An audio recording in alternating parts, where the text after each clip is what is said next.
প্রিয় দর্শক, স্বাগত আজ দুপুরে। আপনাদের সঙ্গে আছি আমি নুজহাত সাওম।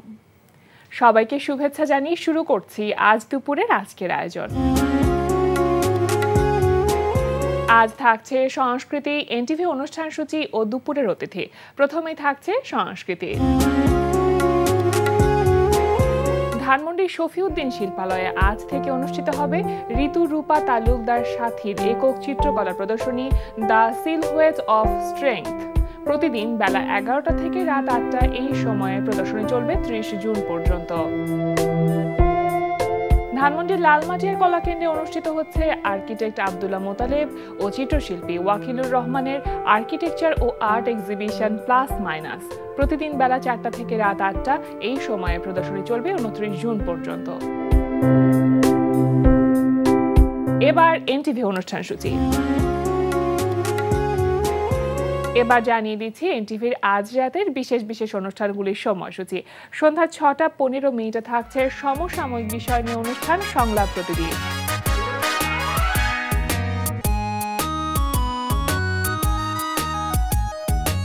সন্ধ্যা 6টা 45 মিনিটে থাকছে কাজী মোহাম্মদ মোস্তফার প্রযোজনায় অনুষ্ঠান বিজ্ঞানে আনন্দ।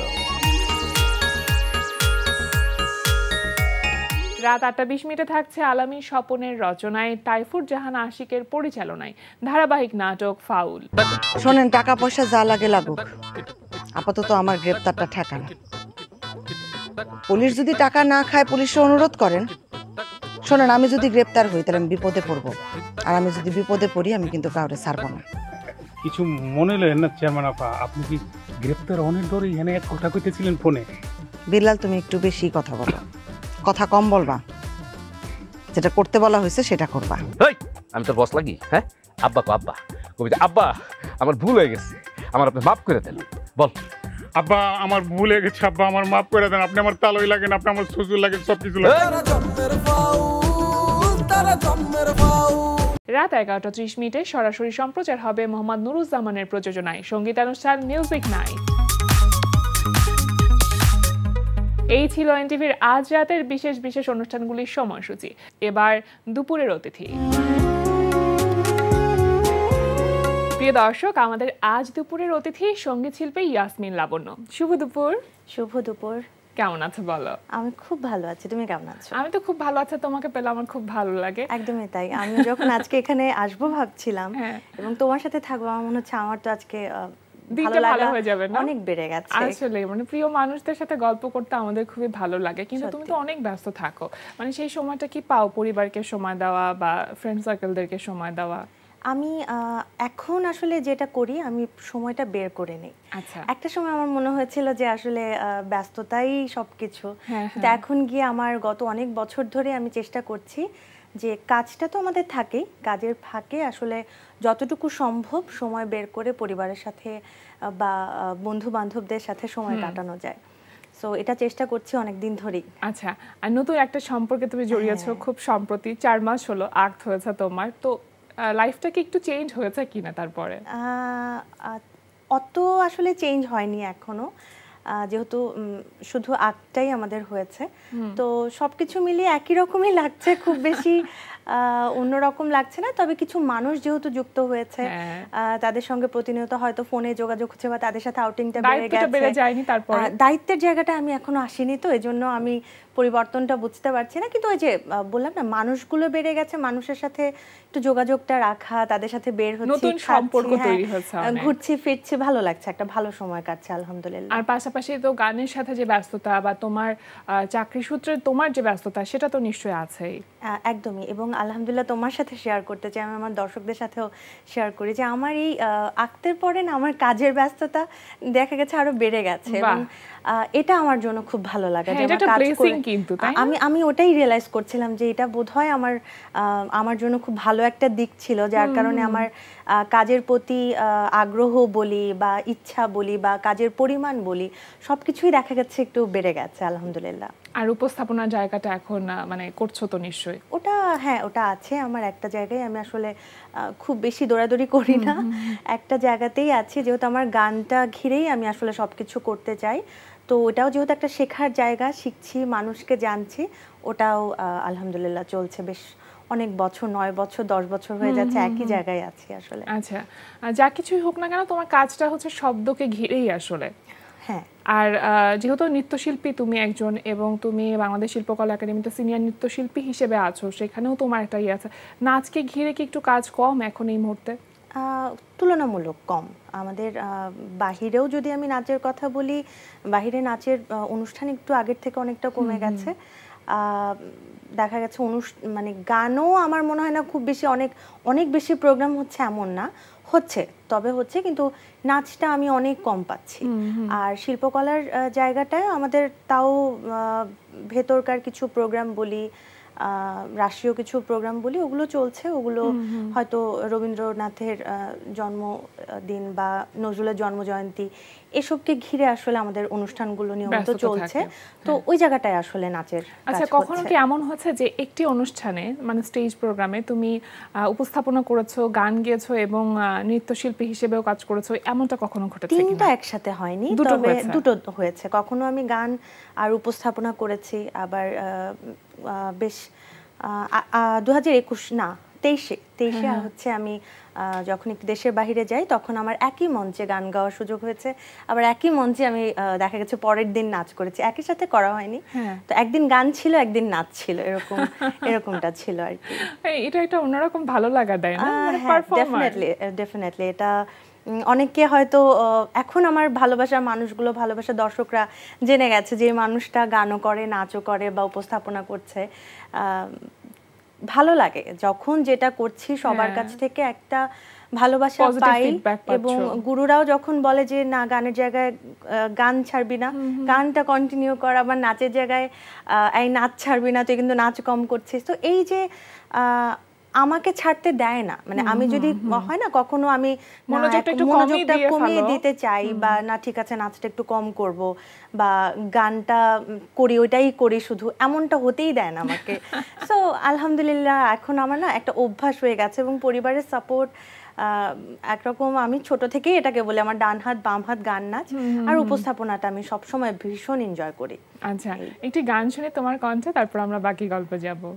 আমার একদমই সম্প্রতি একটি গান রিলিজ হয়েছিল, চাইনা হৃদয় ভেঙে যাক, আমাদের সকলের প্রিয়, আমার ভীষণ প্রিয় অভি মঈনুদ্দিন ভাইয়ের লেখা এবং সুরে।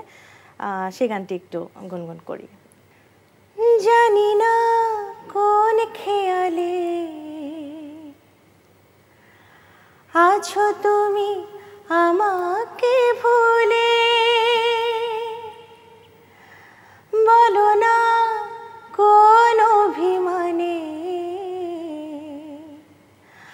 আছো তুমি আমাকে ভুলে, চাইলেও পারো তুমি আমাকে বোঝাতে, অনুরোধ করে নাও আমাকে, চাই না হৃদয় ভেঙে যাক, হয়ে যাক পুড়ে পুড়ে যাক, যেভাবে হোক যেমন করে তোমাকে পাশে পাশে চাই না হৃদয় ভেঙে যাক, হয়ে যাক পুড়ে পুড়ে ছাই। ভীষণ সুন্দর। আমার কাছে না মনে হয় তুমি যখন গান গাও তখন কোথায় যেন শ্রেয়া ঘোষালের একটা টাচ থাকে। একদমই দুঃসাহস করতে চাই না, বাট হ্যাঁ আমাদের তো আসলে যেটা হয়, আমার ক্ষেত্রে যেটা হয়, আমি সবার গান এত শুনি, বিশেষ করে শ্রেয়া ঘোষাল আমার ভীষণ ভীষণ প্রিয় একজন শিল্পী। দেখা যায় আমার প্লেলিস্টে আসলে শ্রেয়া ঘোষালের গানই থাকে। তো ওটা আমি জানি না, হয়তো তুমি ওই ইয়াটাই থাকে না, অনেক কিছু যখন আমরা বেশি দেখতে থাকি শুনতে থাকি, মনের অজান্তেই কিন্তু একটা প্রভাব পড়ে। আচ্ছা, এখন তো আসলে অনেক ধরনের গান হচ্ছে এবং অনেক শিল্পী, প্রত্যেকের আলাদা করে ইউটিউব চ্যানেল আছে, সেখানে তারা প্রতিনিয়ত কন্টেন্ট দিচ্ছে। তোমার কাছে কি কখনো মনে হয় কিনা যে অন্যান্যরা যে ধরনের কাজ করছে আমাকেও সে ধরনের কাজ করতে হবে? এই যে একটা চাপ, একটা কম্পিটিশন, মানে আমরা তো না চাইতেও অনেক সময় কম্পিটিশনের পার্ট হয়ে যায়, না চাইতেও এই দৌড়ের এই প্রতিযোগিতার অংশ হয়ে যায়, এটা তোমাকে কখনো ভাবায় কিনা? আমি আসলে এই প্রতিযোগিতায় কখনোই নাম দিতে চাই না, যে আমাকে আসলে অনেকেই, আমি যে আসলে যে ঘরানার গান করি, অনেকেই হয়তো বলে যে সব ঘরানার গান করো বা লোকধাঁচের গান করো।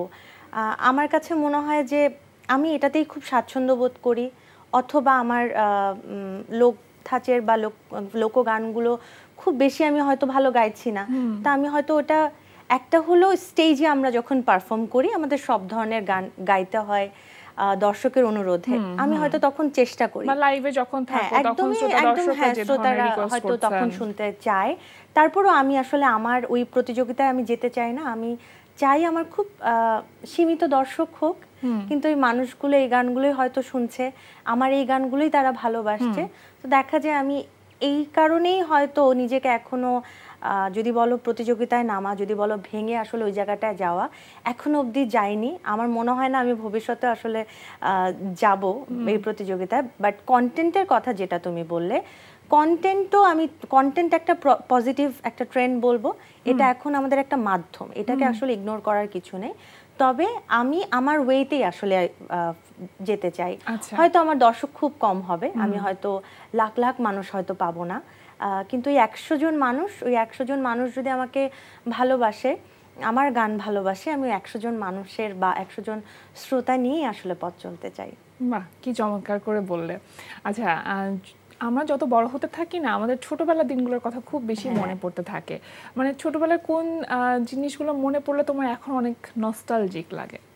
আমার সবকিছুই, আমার এখনো মনে হয় যে বিশেষ করে আম্মুর সাথে সব জায়গায় যাওয়া, আমার প্রত্যেকটা বিষয়ই ছোটবেলার এখন ডেইলি লাইফে আমি বেশি মনে করি। আমি সেদিনও বোধহয় কোথাও যাচ্ছিলাম, বাচ্চাকে নিয়ে একটি মা যাচ্ছিল, আমার খুব, আমি আম্মুকে কখনো এটা বলিনি, কিন্তু আমার না ভীষণ খারাপ লাগলো যে আমিও তো ছোটবেলায় আম্মু আমাকে এভাবে নিয়েই কেন হঠাৎ করে এরকম বড় হয়ে গেলাম, কেন হঠাৎ করে এরকম বড় হয়ে গেলাম। আবার আরেকদিন আমি এক জায়গায় খাচ্ছিলাম, সেখানে একটা কিডস জোন ছিল, তো আমার ওটা দেখেও মনে হচ্ছিল যে ওই লাইফটা অনেক বেশি আসলে আমরা নিশ্চিন্তে থাকতাম, কোনো দায়িত্ব ছিল না, কোনো টেনশন ছিল না, সো মনের মানে মতো করে আসলে খেলতাম।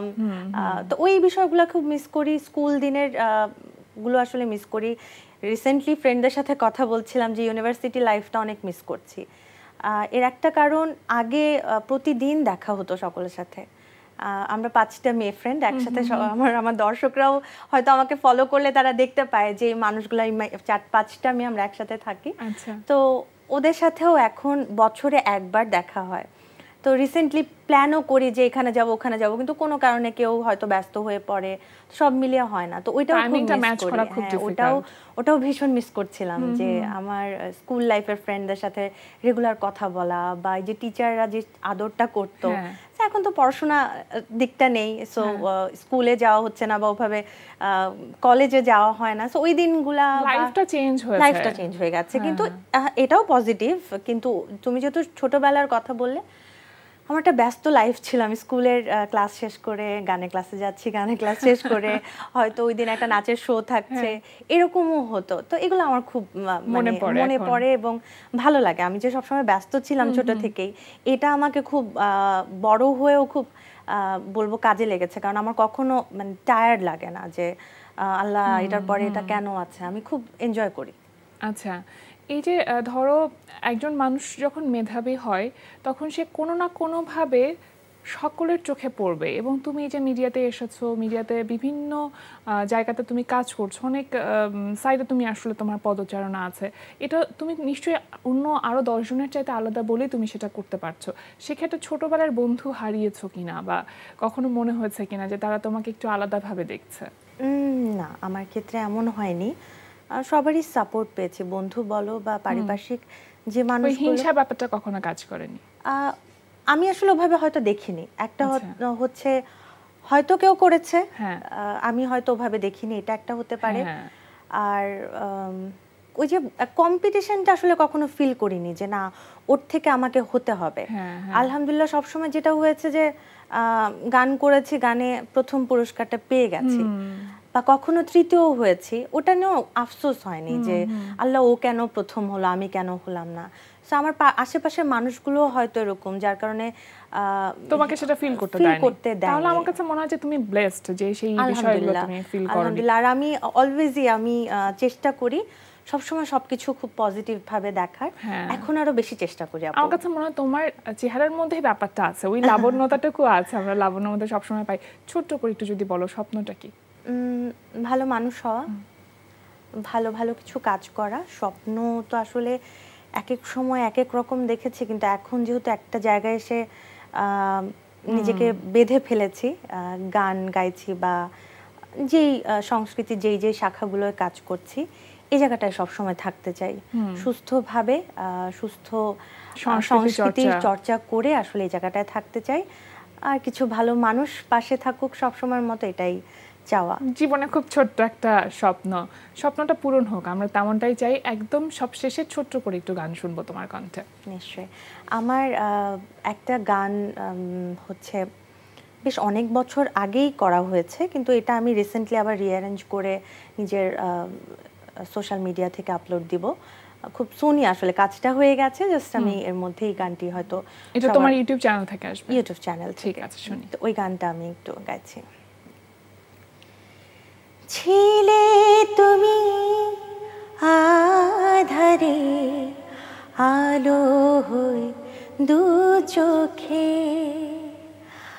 আজ আমি বেরোই তোমায় কাছে না পেলে।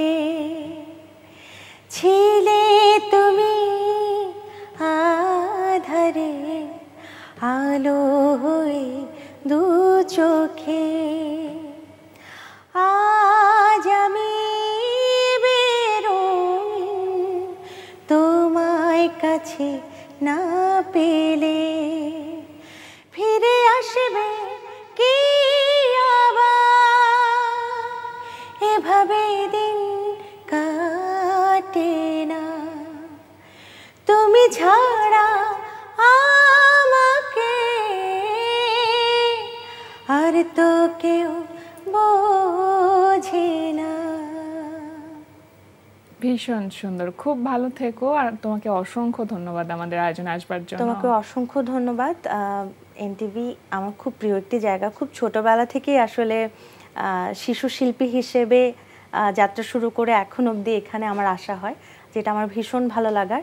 আর আজ দুপুরে অনুষ্ঠানের সঙ্গে সম্পৃক্ত সকলকে অনেক অনেক ধন্যবাদ। আর যারা দর্শকরা ছিল আমার সঙ্গে, সকলকে অনেক ধন্যবাদ। আমার জন্য দোয়া করো। অবশ্যই।